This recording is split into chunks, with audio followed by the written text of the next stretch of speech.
Hola amigos, ¿qué tal? Nuevamente nos encontramos para analizar algún concepto bíblico. Y hemos visto tantos ya, más de 20 conceptos, y se nos olvida uno tan importante. Miren ustedes que no hemos hablado de la palabra oración.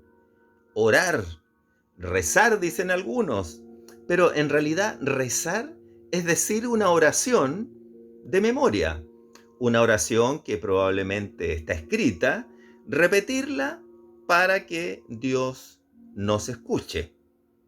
Es bonito rezar, pero también es bueno orar, porque orar es conversar con Dios, es darle gracias a Él por todo lo que nos entrega, por su gran bondad, y es también pedirle, presentarle nuestras peticiones. Es adorarlo a Él por ser el Rey de toda la creación, por ser el Creador de todas las cosas. Entonces, orar, podríamos decir que es conversar con Dios. Hay muchos textos en la Biblia que hablan de la oración, pero nosotros hemos escogido algunos de ellos solamente.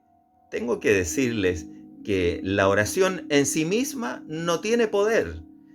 Las personas suelen decir, oh, la oración tiene mucho poder.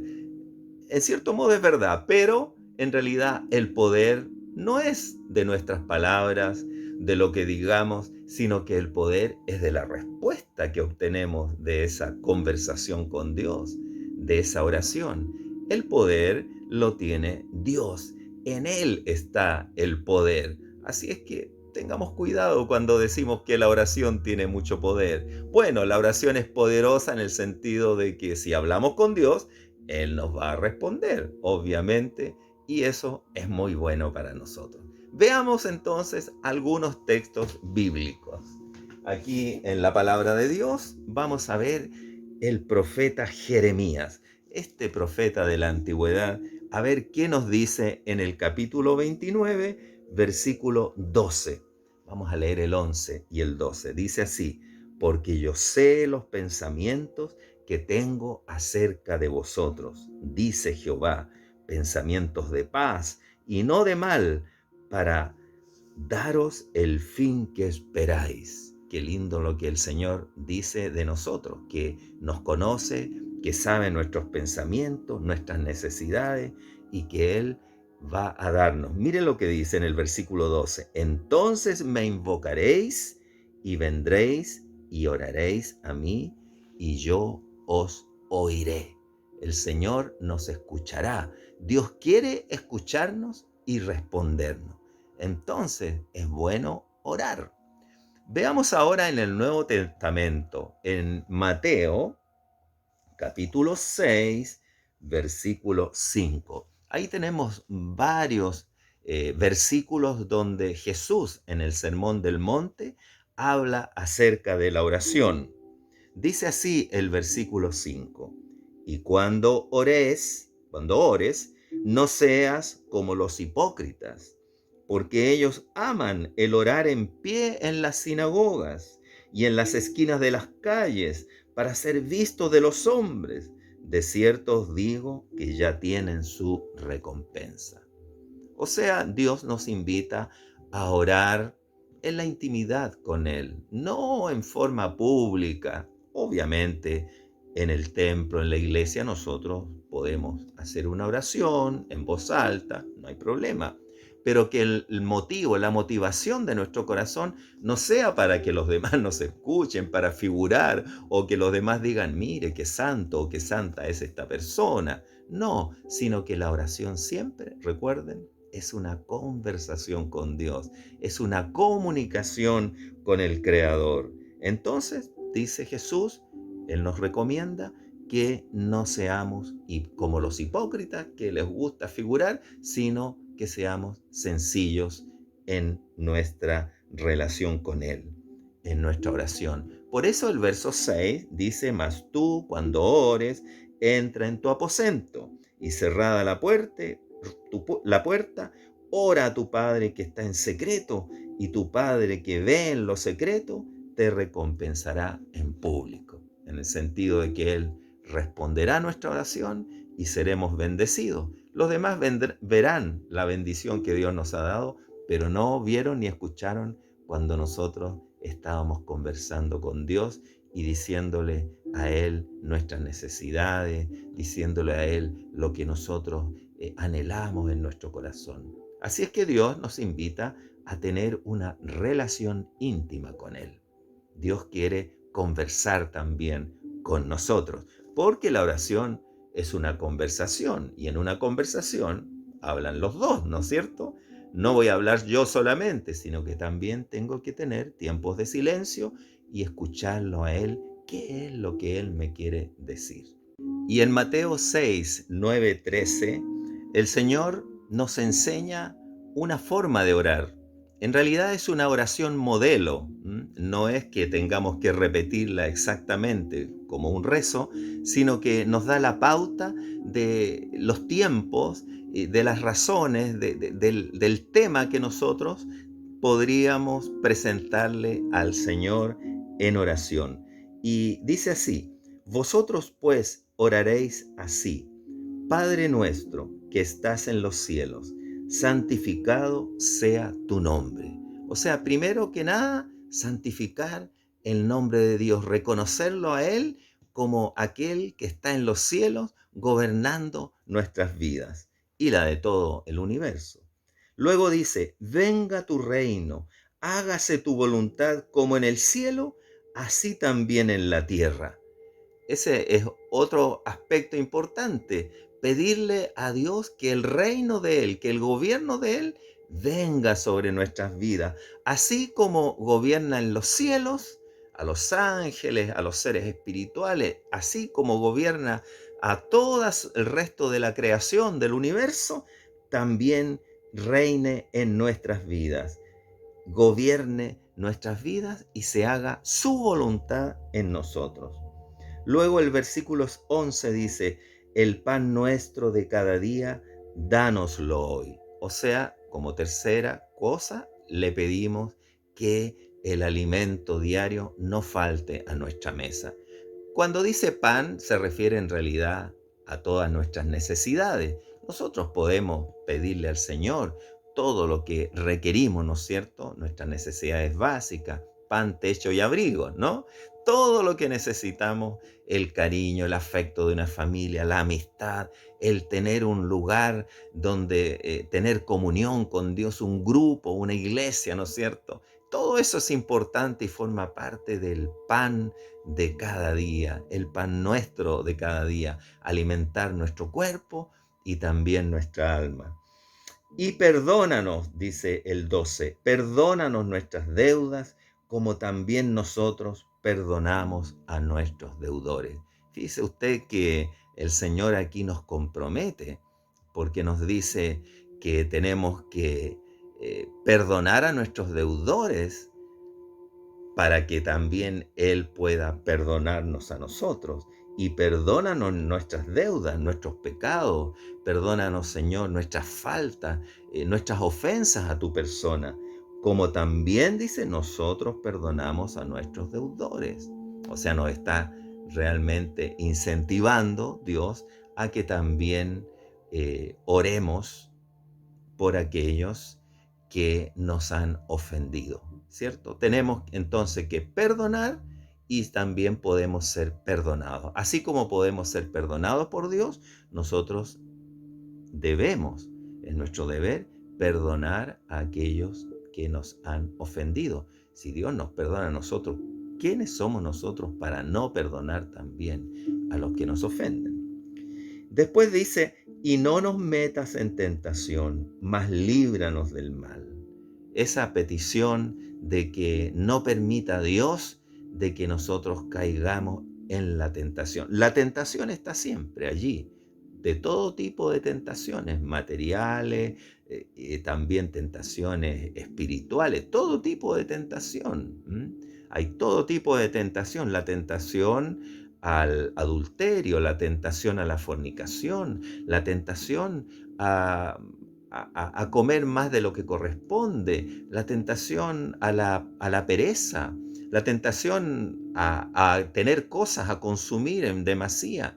Está la tentación siempre, a través de los medios, nos vienen muchas tentaciones.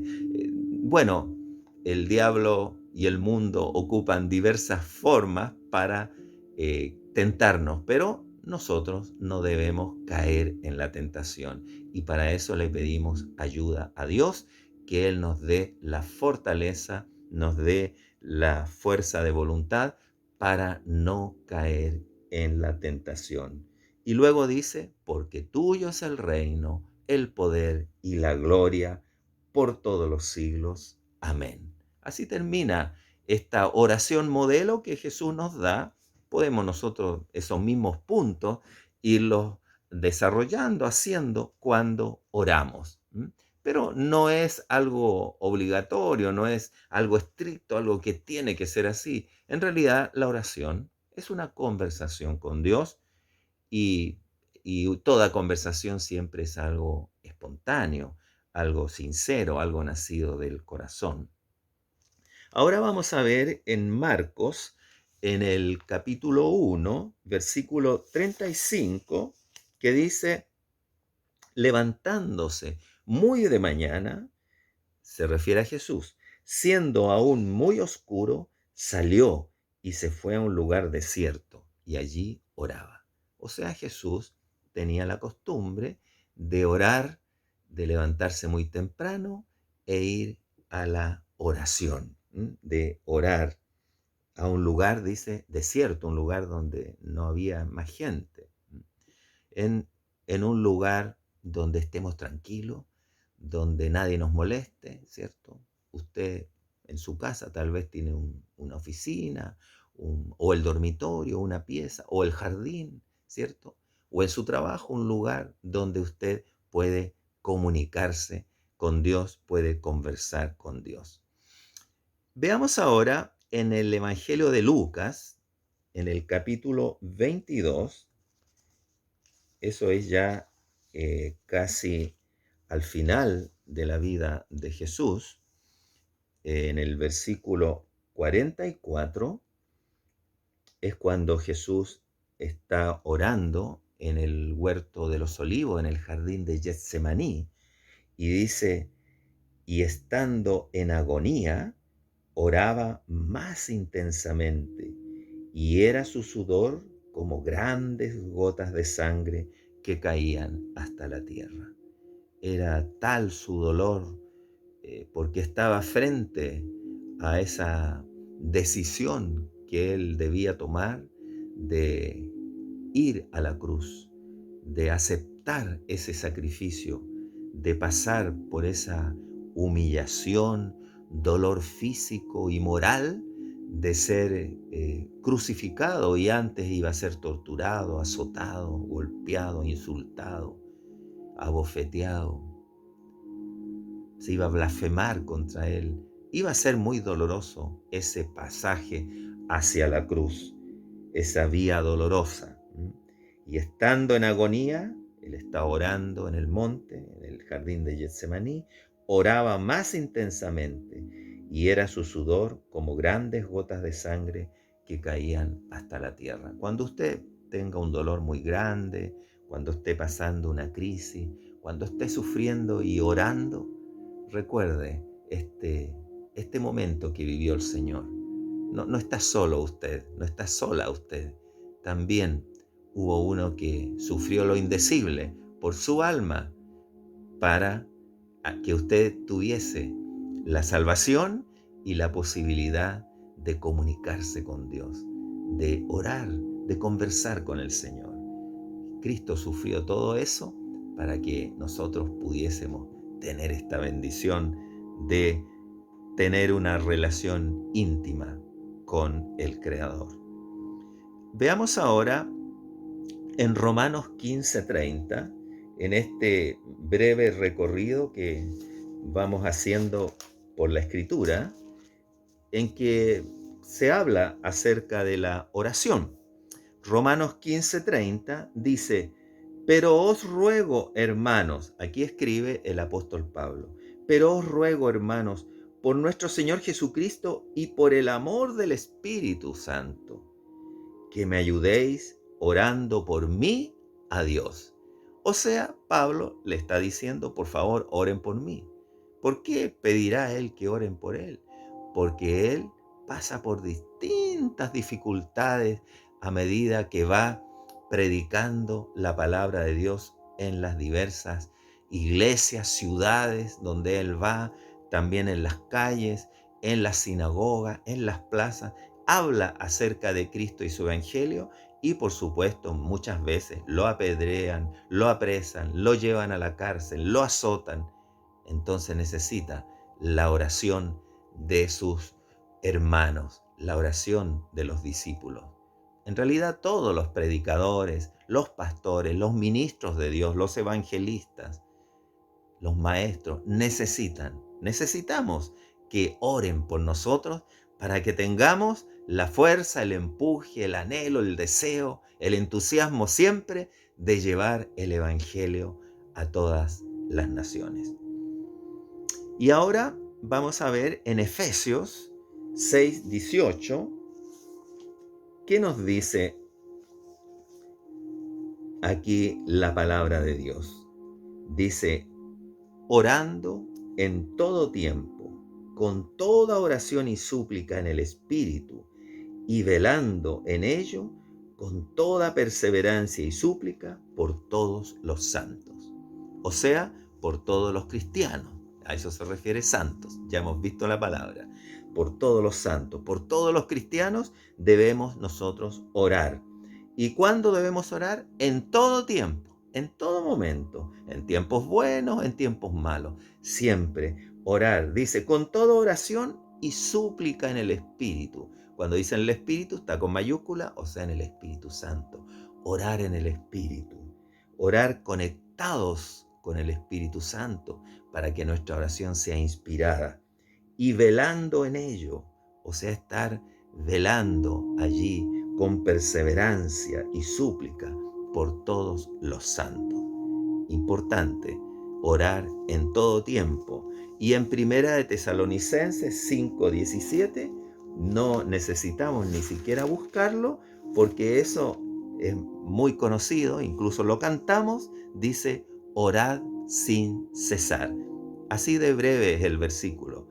Primera de Tesalonicenses 5:17. Orad sin cesar.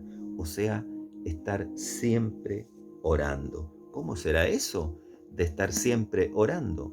Muy simple de explicárselo. Nosotros actualmente tenemos algo que no tenían en el tiempo de los apóstoles, y es la Internet. Y todos estamos conectados, ¿no es cierto?, a la Internet. Claro, a veces nos desconectamos.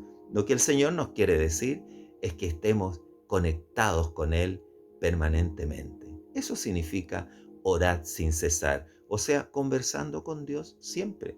Usted está haciendo las cosas de la casa, usted está trabajando, usted va por la calle, usted conversa con Dios. Bueno, los demás podrán pensar si lo escuchan que usted está un poco mal de su mente, pero no es así, ¿cierto? Porque para nosotros Dios es real, es una persona que quiere, como ya hemos visto, comunicarse con los seres humanos y quiere que nosotros estemos conectados con Él. Orad sin cesar. En Santiago 5:16 nos dice que oremos los unos por los otros para ser sanados, para que tengamos buena salud, tanto física como espiritual. Bueno, podríamos citar muchos textos bíblicos. Yo creo que estos son quizás los más importantes o los más necesarios en este momento para comprender el concepto de oración, que como les he dicho, es una conversación con Dios. Rezar es repetir una oración que ya está construida, está escrita. Es decir siempre las mismas palabras. En cambio, orar es algo espontáneo, algo que nace del corazón y es una conversación con Dios. Dios quiere que conversemos con Él en la intimidad, sin cesar, en todo tiempo, y que oremos por los demás, Oremos por los pastores, por los ministros de Dios y por todos los hombres. Incluso dice en otro texto, por aquellos que están en eminencia, o sea, por las autoridades de la nación, por el presidente, por los diputados, los senadores, en fin, todos aquellos, los alcaldes, los intendentes, todos los que están en una posición de gobierno, para que todos vivamos reposadamente, tranquilos, y podamos los cristianos anunciar la palabra de Dios. ¿Qué le parece a usted este concepto bíblico que hoy hemos analizado? Brevemente, pero importante para nosotros practicarlo diariamente. Le invito entonces a que usted haga oración en forma permanente, converse con Dios. Que el Señor le bendiga y mucho éxito en esas oraciones. Nos vemos en otra oportunidad para tratar un interesante concepto bíblico. Bendiciones.